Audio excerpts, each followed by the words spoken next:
Hello friends, तो आज हमारा हिंदी शॉर्ट हैंड सीखने का डे 67 है। तो आज हमको पढ़ना है स्वर लोप करने के नियम। तो चलिए देखिए, लिखा है स्वरों का वर्णन पहले ही विशेष रूप से किया जा चुका है, पर यदि ये सब स्वर व्यंजनों में लगाया जाए तो बहुत समय लगेगा तथा संकेत लिपि का मतलब ही जाता रहेगा। इसलिए इन स्वरों को एक एक करके छोड़ने की आदत डालना चाहिए। इसके लिए नीचे के नियमों को ध्यानपूर्वक पढ़ना तथा समझना चाहिए। सारे पिछले नियम भी यदि सिद्धांत पर बनाए गए हैं, इसी सिद्धांत पर बनाए गए हैं। देखिए, नंबर 1, जब शब्द में आदि या अंत में स्वर आता है तो व्यंजन पूरा लिखा जाता है। जैसे देखिए, हमको लिखना है पान,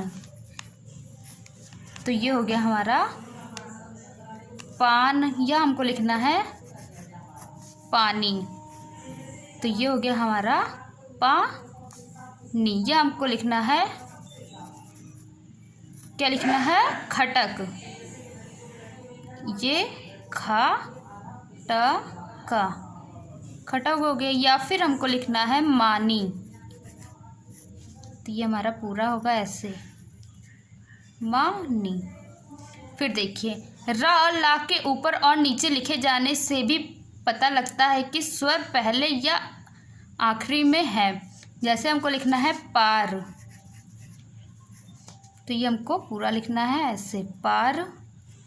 या हमें लिखना है अक्र, आ र क, यह लिखना है आलम। तो पहले ये आ है, ये ला है, ये मा है, हो गया आलम।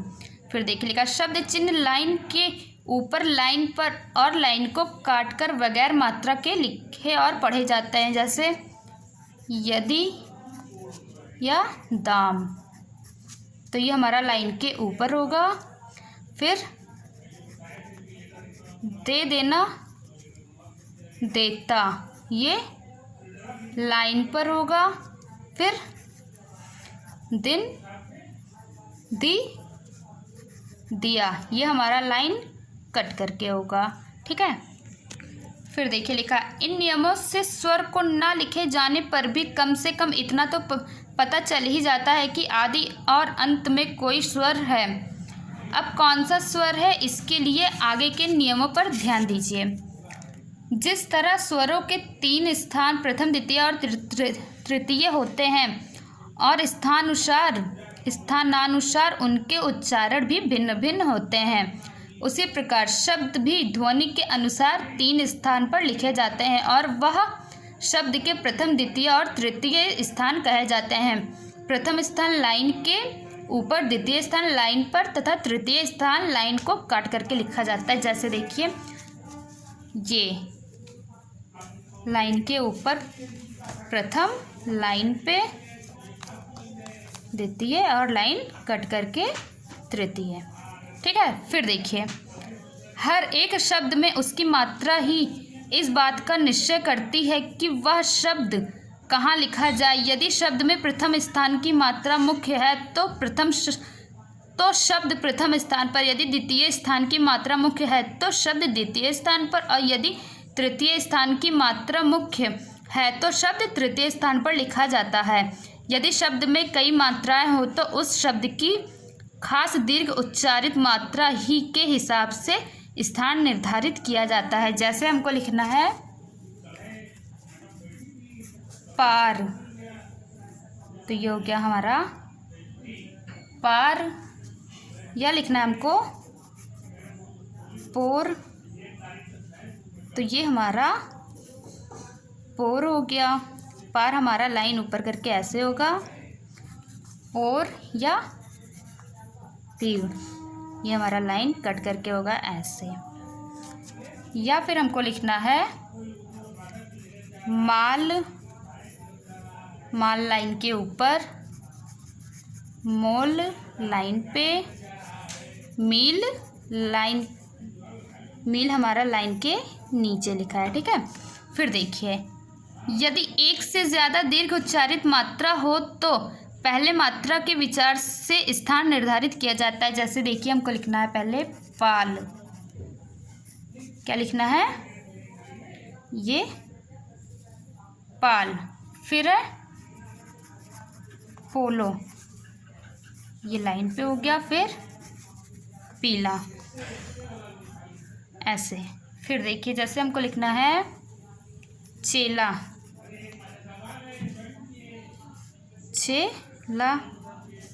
फिर चील, चील, ये हो गया। ठीक है, फिर देखिए लिखा है आड़ी रेखाएं लाइन को काट कर नहीं लिखी जाती, इसीलिए उनके द्वितीय और तृतीय दोनों स्थान लाइन पर ही होते हैं। जैसे हमको लिखना है मामा, तो ये हमारा लाइन के ऊपर हो गया मामा या मैम, तो ये हमारा लाइन पे हो गया। या हमको लिखना है काका, तो ये लाइन के ऊपर। फिर है जो शब्द चिन्ह से आरंभ होकर बनते हैं उनके शब्द चिन्ह अपने ही स्थान पर लिखे जाते हैं, बाद में आने वाले शब्द के स्थान का विचार नहीं किया जाता। जैसे हमको लिखना है बातचीत, बातचीत, तो ये हो गया हमारा बातचीत। या बहुत दिन, तो ये हो गया हमारा बहुत दिन। ठीक है, फिर देखिए लिखा है जो शब्द अध्यय संकेतों से लिखे जाते हैं उनमें भी 3 स्थान नहीं होता। पहला स्थान लाइन के ऊपर और दूसरा तथा तीसरा स्थान लाइन पर होता है। जैसे हमको लिखना है पटरा, तो ये हो गया पटरा। ये हमको लिखना है पटरी, तो ये हमारा लाइन पे हो गया, ये हो गया पटरी। ये आधा इसे हम टा पढ़ेंगे, फिर ये रा हो गया। ठीक है, जैसे हमको लिखना है चटकी, ये चटकी। या फिर लटका, तो ये हो गया लटका, लटकी, लटकी। ठीक है, फिर देखिए हमारा है स्वर लोप करने का नियम दूसरा। ठीक है, ये तो इसमें लिखा है सबसे पहले ऊपर लिखे जाने वाले दुगने व्यंजनों के तीनों स्थान नियमानुसार होते हैं। जैसे हमको लिखना है यंत्र, तो ये हो गया हमारा यंत्र, ऐसे। फिर है लेदर, तो ये हमारा ऐसे बनेगा, ये हो गया लेदर या लतर, ये लाइन कट करके बनेगा ऐसे।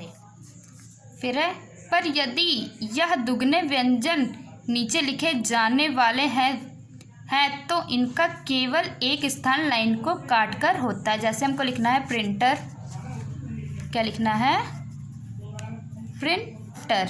ठीक है, तो प्रिंटर हमारा हो गया प्रिंटर, ऐसे। या लिखना है बंदर, क्या लिखना है बंदर, तो बंदर हमारा हो गया ऐसे। फिर है